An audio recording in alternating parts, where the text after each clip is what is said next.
civilization here. We want to see the maniacs of Hamas be defeated. So we've seen news this morning that quite honestly I'm a little confused by, and I was hoping you could navigate it and help us understand, which is that Israel bombed Qatar, which houses a lot of Hamas officials. What happened here? And if I were to introduce just a skeptical question, will this potentially endanger America's own interests in the Middle East? So please, Ben, help me better understand the situation.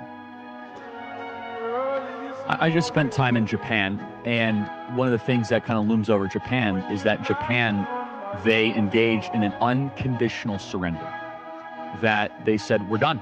And they laid down their arms, obviously, after the 2 atomic bombs. Very controversial. People have mixed opinions on it. I certainly do. But that it is unconditional surrender.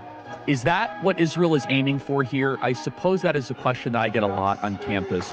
What does success look like? Because I think we could all agree a long war is not good for Israel, a long, drawn-out war, and we're coming towards 2 years in about a month, so it's been about 23 months.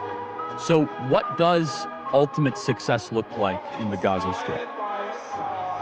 What other feedback or criticism would you have about this situation? I know that it's impossible for anyone to listen to everything that you ever say, but looking at this from an American perspective, what else would you say things could have been handled differently? Maybe on the PR front, maybe also just on a conduct front. Where would you say, as an outsider, with things that could have been handled better, more efficiently, or with more precision? A claim I receive often, and we're starting our campus tour tomorrow, is that Israel is committing genocide. How do you respond to that, Ben? Ben Shapiro, author of Lions and Scavengers. We're going to get to that in a second. I have 1 or 2 other questions on Israel. I think it's very important for our audience to hear this, though, because there is an incessant campaign.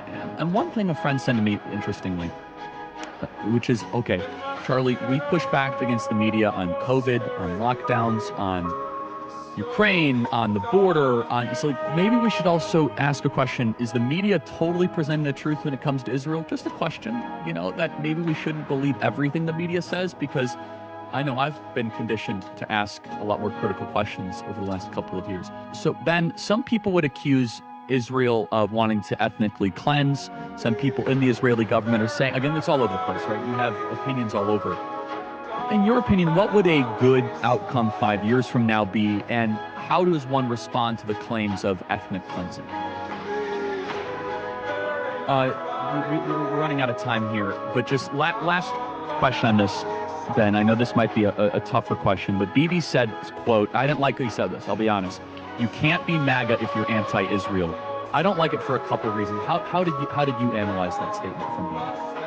And it is totally fine to say to people who wish to destroy our civilization, no, your values suck and they don't belong here. Where does all this resentment come from?